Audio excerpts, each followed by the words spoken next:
Hi guys, welcome back to the channel. As you all know from the news that you are all probably watching, that we have a war going on in Ukraine, and it's one of those things that is impacting all of our lives, even if the bombs are not landing on our houses and buildings. I'm personally very sad about this, and therefore I thought I should make a video because raising awareness and talking about this perhaps will enlighten some people and convince them to help the Ukrainians who are suffering. Before I go into what's currently happening and what we should do, I think there's a little bit of history that we should look at, and the culture. What's happening in Russia at the moment is that people are very supportive of their government and Putin, and therefore the government has the power to go around attacking peaceful countries in their surrounding neighborhood. And it's all because Russia itself is a very closed community. It is a country that has been behind this wall that the politicians have created over the last several decades. And how they've managed to be successful at it is by insulating their population from the outside world. Many Russians don't speak another language. Most of them rely on their internal media.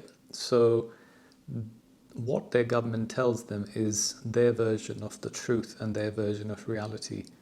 The very few Russians that I've spoken to who even speak English seem to be convinced by their propaganda. And one of the individuals who follows me on YouTube was messaging me on Viber about this crisis and saying that Russia is doing this because they are protecting Russia from the threat of NATO. And for the Russians, they don't understand that NATO is not an offensive organization. It's just created to defend the countries that are part of NATO. And because NATO has been in existence, we've not had a war for a very long time in Western Europe because it's one of those forces that deters wars. So Putin is spreading this propaganda to his people that NATO is going to attack Russia for whatever mysterious reason, because obviously Russians think that it's such an amazing country that NATO would want to attack it and conquer it or take over somehow to achieve what exactly, God knows, because the whole country is so poor that anyone who's managing and running that country will be in deep trouble. And if you look at the GDP of Russia, it's the same as Poland, which is a small country and a poor Eastern European country. So Russia is a big country, and this shows how much poverty they have. But on the other hand, that amazing country has been producing these oligarchs who are the richest people on the planet, and they're all coming from Russia and China, which is amazing how these two communist countries that are supposed to create equality have created the biggest inequality in the world. And right now, communism is killing people, where capitalism is saving them and giving them money and support. So Russia tells its own people that communism is so great, and it's why Russia is such a great place to live. But they don't know any better because they've never left their own country. In Russia, you need a passport to travel from one place to another within your own country. And then they need a separate passport to travel outside of Russia. So their lives are strictly controlled and managed, and everywhere you go, you have to have papers on you and all that. They don't realize that reality is very different for capitalist countries because we have freedom.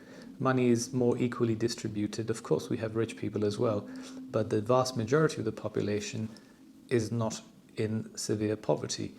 And every country has their problems. Of course, I'm not saying that capitalism and the West is perfect, but we have less problems. And if Russia and China were such great countries, we would have people flocking to those countries, and it would be the haven for everyone to go to. But instead, people come from Russia and China to live in Western Europe and America. Why? If your countries are so amazing, you should stay there. All their wealthy people, indeed, move to Western Europe and send their kids to the schools here. They buy houses and they have their lives here. If Russia, which is their motherland and giving them such joy, they should stay there. But they steal from their people and then bring it to Western Europe, and they tell their people that Western Europe is really evil. In reality, this is just a big scam, and they are trying to use their population to their advantage. At the moment, because of everything that's going on, I don't have any sympathy for Russians. I think they're getting what they deserve, and for the next probably 30 years, the world is not going to forget and forgive them. Putin, as it seems, is a crazy person, and people are saying, oh, this is a repeat of Second World War, and it is sort of the same story, because Hitler invaded Czechoslovakia, and while there was diplomacy going on in Munich with all the Western leaders, and Hitler was saying that he's going to back off, he didn't, and he carried on his attacks and plans. And it's sort of the same story in history repeating itself, that while Putin was circling Ukraine with his armies, there was all this diplomacy going on, and he was telling the Western European countries that it's just an exercise, and then he attacked. Putin has nothing to lose. He has billions, but he's not interested in his money. He should be enjoying his life. He is a madman, and that's what Stalin was like.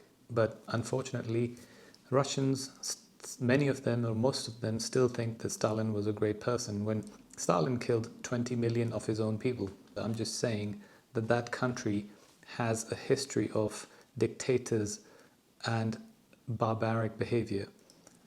They don't really care for them. Human life doesn't really matter. So I've been very frustrated and angry, as I'm sure many of you have been, with this war and what he's doing to ordinary citizens and innocent people. And even if he was just blowing up army barracks and things, that is not right, because he's killing people for no reason, people who haven't invaded or attacked or done anything to Russia. He's telling his own people that he's saving Ukrainians from a fascist government, which is a neo-Nazi government. Funnily enough, both the president and the vice president are Jewish, and it's not a neo-Nazi government by any means. If anything, he should compare himself and his country to the Nazi regime. If we look at our history, unfortunately, it's sad to say, but every time socialism goes to an extreme, it becomes communism, and then it becomes fascism and dictatorships, and they start murdering people. You look at the history of China, you look at the history of Russia with Stalin, and even going to Germany.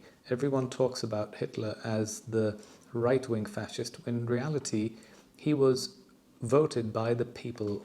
He was the People's Party elected individual who then became so powerful and became a dictator. It all comes from the masses, and eventually the left wing turn around and say the right wing is bad. A lot of people who are watching this video will hate this, but unfortunately it is true. Capitalism thrives on the masses having money. Communism thrives on the money being centralized in control of a small number of people. So if the masses, the majority of the population, doesn't have enough money and they can't spend that money, then capitalism doesn't work and rich people can't sell their products. While in communism, all the money is controlled centrally, everyone is poor, equally poor but poor, and they control how they use that money. Eventually they build big war machines and they go and invade other countries, and that's what's happening right now. I don't have an end to this video to sum things up, because there is no summary for history. It's been repeated so many times. I just thought I should make this video because I wanted to talk about what's going on and how Russia is behaving and why. And I'm sure you'll find so many more videos done by clever people who have a lot more to say, but here's my little bit. Contribute in whatever way you can to the Ukrainian people, and try to use legitimate organizations that are registered, but also do your own research to make sure that you're not giving money that is going to be wasted. and disappear into bureaucracy, and very little of it will get to the deserving people at the very end. Thanks for watching. Until the next one.